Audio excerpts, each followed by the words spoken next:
Assalamualaikum warahmatullahi wabarakatuh. Perkenalkan, nama saya Ardi Islamuddin dari Universitas Pembangunan Nasional Veteran Jawa Timur. Pada pagi hari ini kita akan bersama-sama membahas tentang Smart ASN dengan 4 pilar. Nah, apa itu Smart ASN dengan 4 pilar? Mari kita bahas bersama-sama. Nah, yang pertama, 4 pilar dalam Smart ASN adalah keterampilan digital, yaitu keterampilan digital ini akan menjadi kunci dalam kita meningkatkan proses pembelajaran antara kita dengan mahasiswa, karena tanpa teknologi yang hari ini semakin berkembang, akan sangat hambar rasanya perkuliahan. Dan teknologi juga akan sangat banyak membantu interaksi antara kita dosen dengan mahasiswa, dan juga meningkatkan kualitas pendidikan secara keseluruhan.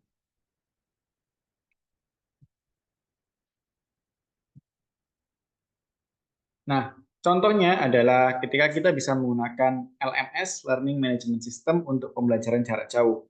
Nah, seperti kita rasakan bersama, di akhir-akhir ini banyak schedule-schedule yang mengharuskan kita bertemu dengan kondisi jarak yang jauh. Namun dengan teknologi seperti Google Classroom, lalu ada Zoom Meeting, Google Meet. Nah, itu bisa memfasilitasi pembelajaran jarak jauh antara dosen dengan mahasiswa. Sehingga mahasiswa dengan kita, walaupun secara fisik kita berada di wilayah yang jauh, tetap bisa saling berkomunikasi. Nah, bisa juga teknologi, yaitu aplikasi pengolahan data untuk analisis penelitian.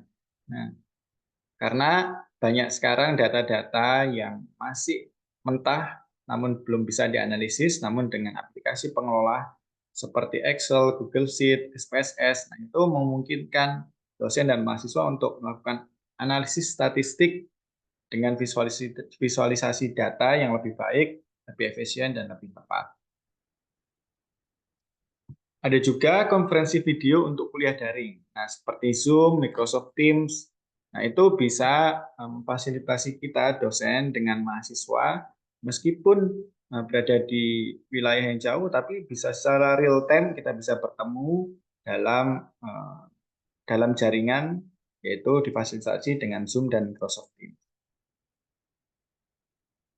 Implementasi selanjutnya tentang pelatihan perangkat lunak khusus di perguruan tinggi. Nah, ini perguruan tinggi juga harus memfasilitasi, karena sumber daya manusia itu jika belum mengetahui akan tidak bisa mengoperasikannya. Namun ketika sudah difasilitasi oleh perguruan tinggi, nah itu akan bisa mengoperasikan teknologi-teknologi tersebut. Dan ini juga bermanfaat untuk mahasiswa dalam dunia kerja ke depannya.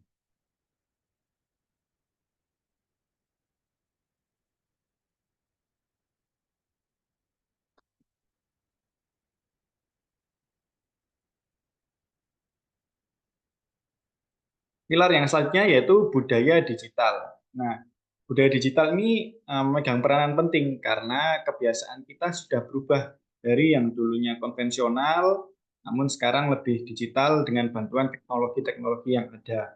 Sehingga jika itu dibiasakan, akan menciptakan lingkungan akademik yang kolaboratif dan informatif. Apa saja implementasinya?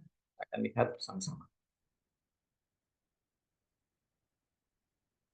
Nah, yang pertama ada membangun budaya berbagi informasi. Nah, sekarang ini informasi sangat banyak. Nah, namun informasi-informasi yang tersebut harus kita filter, sehingga dengan budaya berbagi informasi yang benar, bukan yang tidak tepat kevalitannya, itu akan memudahkan mahasiswa untuk saling berbagi materi pembelajaran, penelitian, dan bahkan sumber daya lainnya, sehingga bisa meminimalisir penggunaan waktu.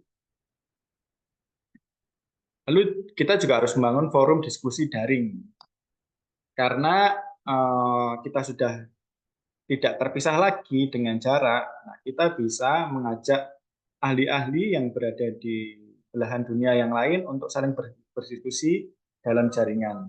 Nah, ini akan memudahkan mahasiswa dengan topik-topik dan point of view yang berbeda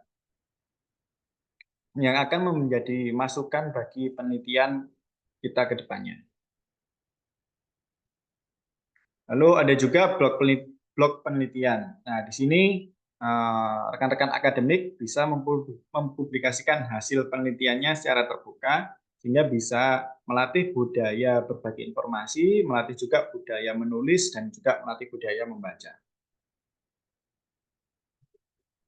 Nah, dalam budaya digital ini perlu digunakan penggunaan bahasa yang baik. Karena komunikasi digital yang efektif memerlukan penggunaan bahasa yang baik dan benar, sehingga tidak membingungkan karena kita tidak interaktif secara langsung. Akan ada banyak kesalahpahaman jika kita menggunakan bahasa yang tidak baik. Nah, lalu juga ada penyediaan platform berbagi sumber daya dalam pilar tadi budaya digital, yaitu dengan penyediaan platform yang benar, sumber-sumber daya akademik yang tepat, itu akan memudahkan mahasiswa untuk mengakses dan mendiskusikan karya-karya akademik.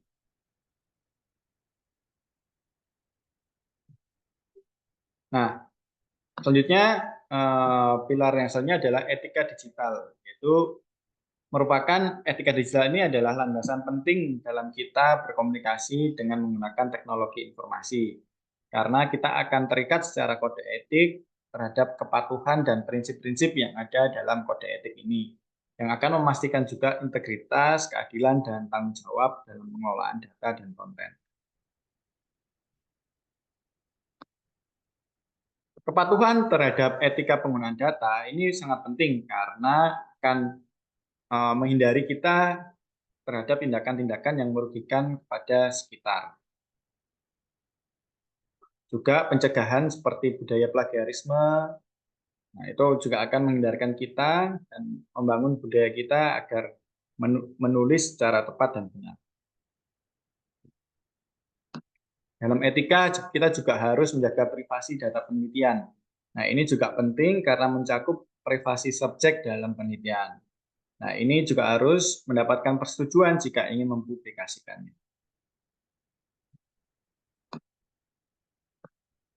Dan etika-etika tersebut harus dituliskan, diimplementasikan dengan dasar kebijakan di perguruan tinggi. Sehingga jika ada kebijakan, akan ada landasan hukum yang akan dipatuhi oleh masyarakat di lingkungan akademik.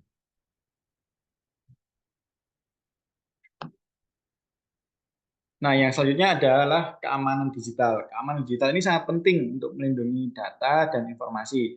Karena sekarang banyak juga pembobolan tidak hanya dalam dunia nyata, tapi dalam dunia digital. Dalam keamanan digital ini, kata sandi kita harus kuat, sehingga tidak mudah dicontoh oleh orang lain.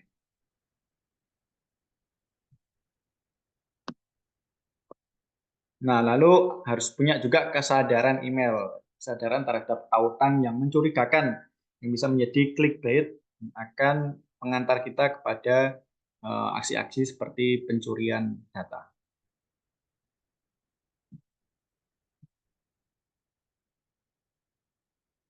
Penyimpanan data kita juga harus aman, penyimpanan cloud yang terpercaya dengan restriksi yang dipercaya. Nah, kita juga harus melakukan pelatihan dalam keamanan digital, sehingga mahasiswa lebih aware dan dosen pun juga lebih aware akan keamanan digital.